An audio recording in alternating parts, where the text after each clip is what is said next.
Clue is a 1985 dark comedy mystery directed by Jonathan Lynn. The movie is an adaptation of the popular board game of the same name. Making a movie based on a game like this seemed like a ridiculous notion. The fact that Lynn pulled it off is nothing short of incredible. The story is set in 1954. It follows an eclectic group of dinner party guests in a New England mansion. While the primary story is a classic whodunit, the murder scenario is played for laughs with slapstick comedy and witty dialogue. 6 strangers receive a mysterious invitation to a dinner party. Each character has an alias to match the names in the board game. Colonel Mustard is played by Martin Mull, Mrs. White is played by Madeline Kahn, Mrs. Peacock is played by Eileen Brennan, Mr. Green is played by Michael McKean, Professor Plum is played by the legendary Christopher Lloyd, and Miss Scarlet is played by Leslie Ann Warren. Mr. Body, played by Lee Ving, is the host of the event. The guests are greeted by the butler. Wadsworth is played by Tim Curry, who's a legend, and this is one of his best roles. The maid Yvette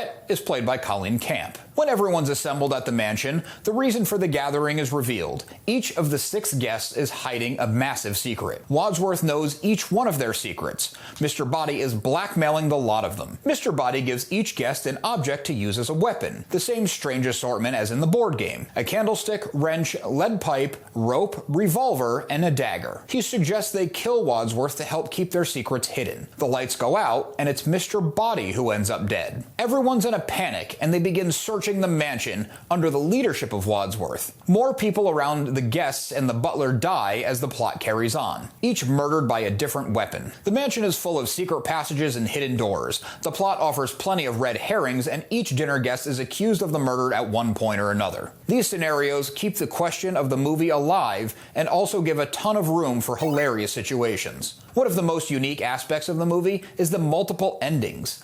The goal of the board game is to find the right killer, weapon, and location. The multiple endings mimic players stating their theory and getting it wrong until someone eventually gets it right. This translates to one of the multiple endings being the real ending. Even though this movie is pushing 40 years old, I'm not going to go too far to what the real ending is. I hadn't seen this movie since I was a kid, and I revisited it for this video and had a great time.